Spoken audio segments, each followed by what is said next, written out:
କହିଲ? ହଁ, ଶରୀର ଆଉ ଆତ୍ମା।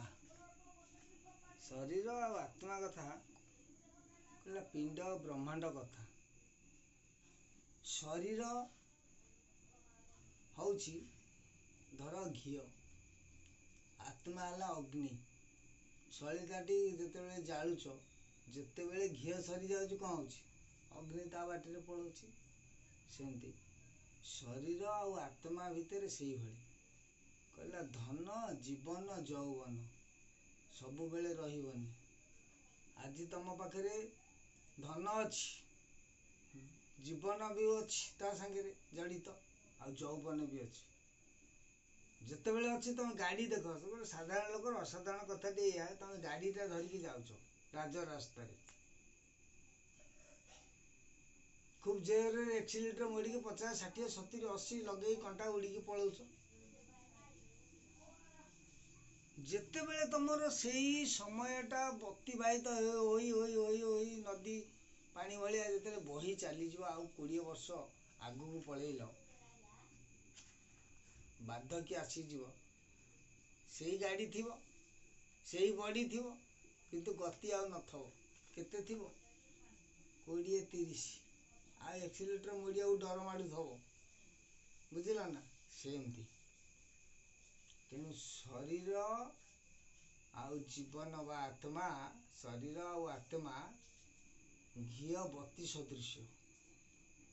ଯେତେବେଳେ ଘିଅ ସରିଯିବ, ଆତ୍ମା ରୂପକ ଅଗ୍ନି ଉଡ଼ିକି ପଳେଇବ। ସେମିତି ଅବିକା ଲୋକଙ୍କ ପାଖରେ ପୁରା ଯାଉଛନ୍ତି, ଜିମ୍ ଫିମ୍ ଯାଇ ପୁରା ବଡି ବିଲ୍ଡିଂ କରିକି ଆସୁଛନ୍ତି। କି ବାବା ଚିନ୍ତା କର, ଗୋଟେ ଧର୍ମ ଗୋଟେ ଅଛି, ଜଣଙ୍କ ଦ୍ୱାରା ଏ ସଂସାର ପରିଚାଳିତ ହେଉଛି। ତେଣୁ ତମେ କାହିଁକି ଏତେ ଉତ୍ପାତିଆ ହେଉଛ, ବଳିୟାନ ଦେଖାଉଛ? କିଛି ରହିବନି। ହେଲା, ରହି ନାହିଁ କେହି ରହିବେ ନାହିଁ ଏ ଭବରଙ୍ଗ ଭୂମି ତଳେ, ସର୍ବେ ନିଜ ନିଜ ଅଭିନୟ ସାରି ବାହୁଡ଼ିବେ କାଳ ବଳେ। ତେଣୁ କାଳ କାହାକୁ ଛାଡ଼ିନି, ବାହୁଡ଼େଇ ଦବ।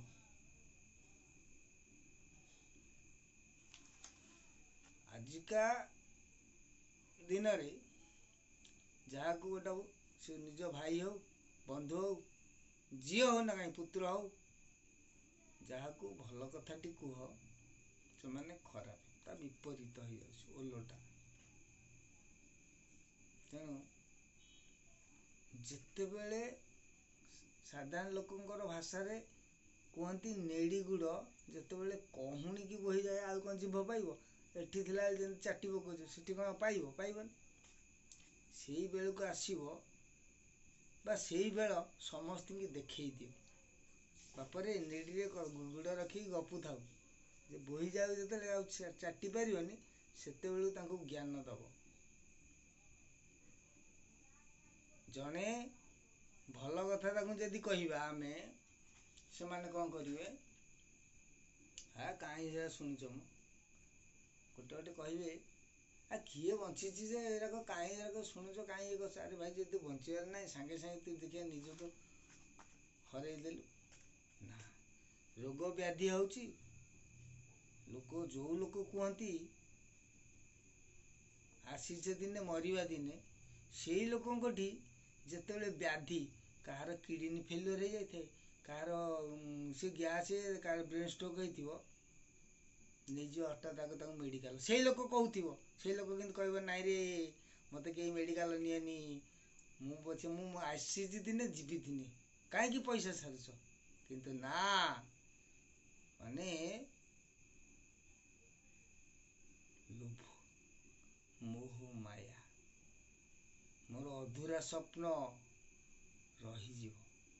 କିନ୍ତୁ ଏଇ ମୁଖରେ କୁହନ୍ତି, ଜନ୍ମିଛେ ଦିନେ ମରିବା ଦିନେ। ସେଇଭଳି ଏ ସଂସାରରେ ପ୍ରଭୁଙ୍କର ନାମ ନେଉଛନ୍ତି ଏଇ ମୁଖରୁ। ଜୟ ଶ୍ରୀରାମ, ଜୟ ଜଗନ୍ନାଥ, ଏଇଠୁ ହୃଦୟରୁ କେହି ନିଅନ୍ତିନି। ହୃଦୟରୁ କେହି ନିଅନ୍ତିନି। ଯେମିତି କହିଛି ଆସିଛେ ଦିନେ ମରିବା ଦିନେ, ସେ ହୃଦୟରୁ କେହି କୁହନ୍ତି। ଯଦି ହୃଦୟରୁ କୁହନ୍ତି ଆଉ ମେଡ଼ିକାଲ ଯାଆନ୍ତିନି। ନାଇଁ ରେ ଛାଡ଼ିଦିଅ, ମୋତେ ବ୍ୟାଧିଗ୍ରସ୍ତ ଗ୍ରାସିଲାଣି, ମୁଁ ଛାଡ଼ିଦେବି ମୋ ଶରୀର। କାହିଁକି ଏତେ ମୋତେ ବଞ୍ଚେଇବାକୁ ଚେଷ୍ଟା କରୁଛ, ବା ମୁଁ ଆଉ ବଞ୍ଚିବିନି। ନା, ଲୋଭ ରହୁଛି। ତେଣୁ ଧନ, ଜୀବନ ଆଉ ଯୌବନ, ଆଉ ସବୁଠୁ ଶ୍ରେଷ୍ଠରେ ଏଇନା କ'ଣ ରଖା ହେଇଛି? ଧନ ଆଉ ଯୌବନକୁ। ଜୀବନର ମୂଲ୍ୟ କେହି ଆଜି ପର୍ଯ୍ୟନ୍ତ ବୁଝିଲେନି। ତେଣୁ ଜୀବନଟି କ'ଣ?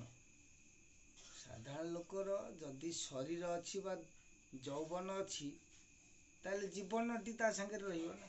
ଶରୀର ହେଲା ଘିଅ, ଆଉ ଜୀବନ ବା ଆତ୍ମା ହେଲା ଅଗ୍ନି। ତାଙ୍କୁ କେହି ଚିହ୍ନୁ ନାହାନ୍ତି।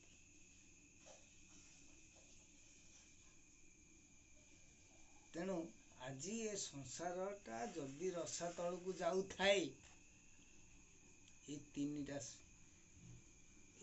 ତିନି କଥାରୁ। ଗୋଟା ହେଲା ଧନ, ଗୋଟା ହେଲା ଯୌବନ, ୟାକୁ ପଦାରେ ପକେଇ ଦେଇଛନ୍ତି। ସେଇଥିପାଇଁ ଆଜି ସମସ୍ତଙ୍କ ପାଖରେ ଧନ ଅଛି, ଜୀବନ ଅଛି, ଯୌବନ ଅଛି, କିନ୍ତୁ ଆହୁରି ଗୋଟେ ଜିନିଷ ନାହିଁ। ତାଙ୍କୁ ଦୂରେଇ ସାରିଲାଣି କିଏ? ନା ମାରିକି ଖାଇସାରିଲାଣି ମୋବାଇଲ। ଏଇ ମୋବାଇଲରେ ଛୋଟ ପିଲାଠୁ ବାଳୁତ ବୃଦ୍ଧ ପର୍ଯ୍ୟନ୍ତ ସମସ୍ତେ ଘେଣ୍ଟେ କରୁଥିବେ, ଦେଖୁଥିବେ। ସବୁ ପ୍ରକାର ଯାହାର ଯାହା ମତି, ଯେ ଯେଉଁ ପଥରେ ଯିବା କଥା, ସମସ୍ତଙ୍କ ପାଇଁକା ବାଟ ଖୋଲା ରହିଛି। ତେଣୁ ଯେତେବେଳେ ଏଇ ଜିନିଷଟି କରିଥିବେ, ପିଲାଟି ଘରେ ତାର ମୋବାଇଲ ଦେଖୁଥିବ, ବାପା କି ମା କି ଭାଇ ବନ୍ଧୁ କିଏ ଡାକିଲା, ତାର ଆଉ ନଥିବ, କାନକୁ ଶୁଭେନି। କାରଣ କିରେ ୟା ବାଟ ଅଲଗା, ୟା ବାଟ ଅଲଗା, ୟା ବାଟ ଅଲଗା, ୟା ବାଟ ଅଲଗା। ତାହେଲେ ଜଣେ ଡାକୁଛି କାହିଁ ଏଠି ଶୁଣିପାରୁନି କାହିଁ? ଇଏ କାହିଁକି ବନ୍ଦ ହେଲା କେମିତି? ଆଖିରେ ତ ତୁ ମୋବାଇଲ ଦେଖିଲୁ, ଆଙ୍ଗୁଠିରେ ତୁ କେଚେ କଲୁ, କରିନେ ତ ଯଦି ତୋ ମା କି ବାବା ଡାକିଲା ଓ ପ୍ରତି ଉତ୍ତର ତ କଥାଟାର ଦବାର ଅଛି ନା ନାଇଁ?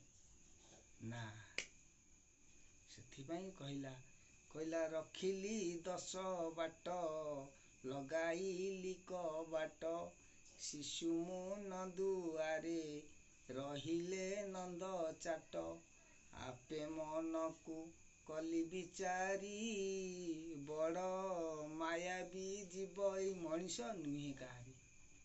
ସେ କାହାର ନୁହେଁ।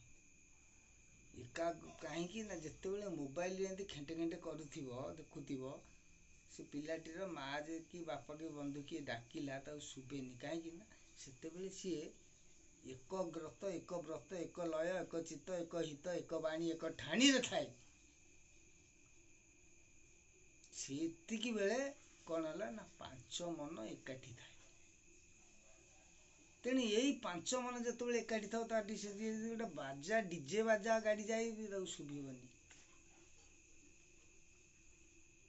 ତେଣୁ ଏଇଠି ହୁଏ 5 ମନ ଏକତ୍ର। ତେଣୁ ଏଇଭଳି ଚେତନରେ ଯଦି ନେବ, 5 ମନ ଏକତ୍ର କରିବ, ତାହେଲେ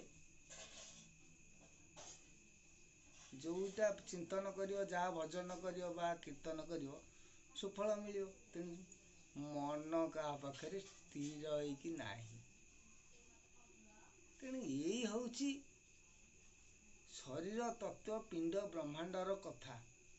ଆମେ ଏପର୍ଯ୍ୟନ୍ତ ଆମ କିଳାକୁ ଠିକ୍ କରିନେ ଆମେ ଜଗତ କିଳା କଥା କ'ଣ କରିବା? ଏଇ ହେଉଛି କିଳା ତତ୍ତ୍ୱ ବା ନିଜ ଶରୀର ଆଉ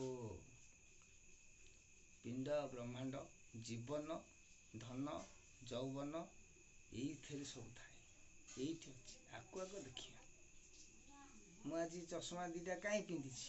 କ'ଣ ପାଇଁ ପିନ୍ଧି? ଆଉ କାଢ଼ିଦେଲା ମାନେ ମୁଁ ଅନ୍ଧା।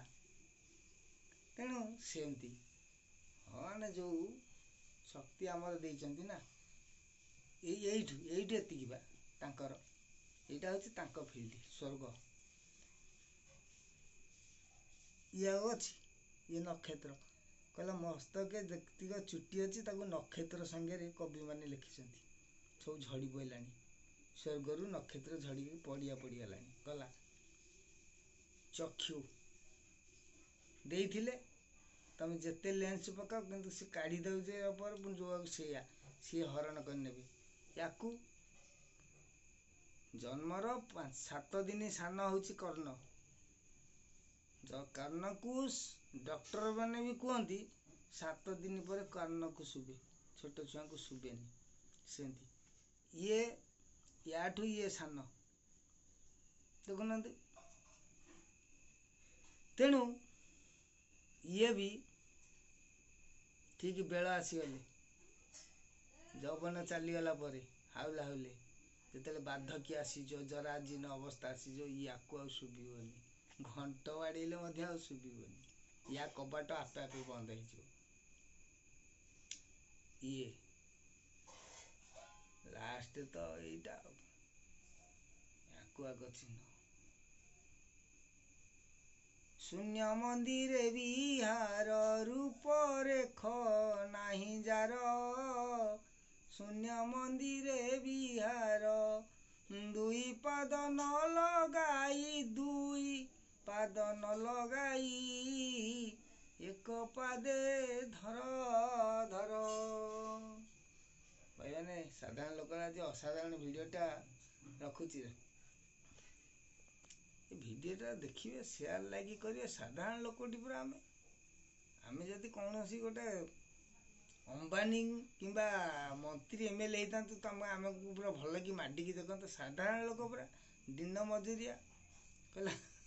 ତେଣୁ କ'ଣଟା କହୁଛି, ଟିକେ ଗାଳି ତ ଦିଅ, ତାଳି ନଦେଲେ ନାହିଁ। କହିଲା ବାଟରେ ହଗିଲେ ନା, ଦେଉଳ ତୋଳିଲେ ନା। ଯଦି ଦେଉଳ ନ ତୋଳିକି ନା କରିପାରୁନ ତାହେଲେ ଏଇଆ କର। ଯଦି ତାଳି ନ ଦେଇପାର ଟିକେ ଗାଳି କମେଣ୍ଟ ବି ଦିଅ। ଯଦି ମନକୁ ପାଇଲା ଯାହାହେଲେ ତ ଗୋଟେ ଦେବେ ନା। ଆପଣଙ୍କ ଅପେକ୍ଷାରେ ରହୁଛି।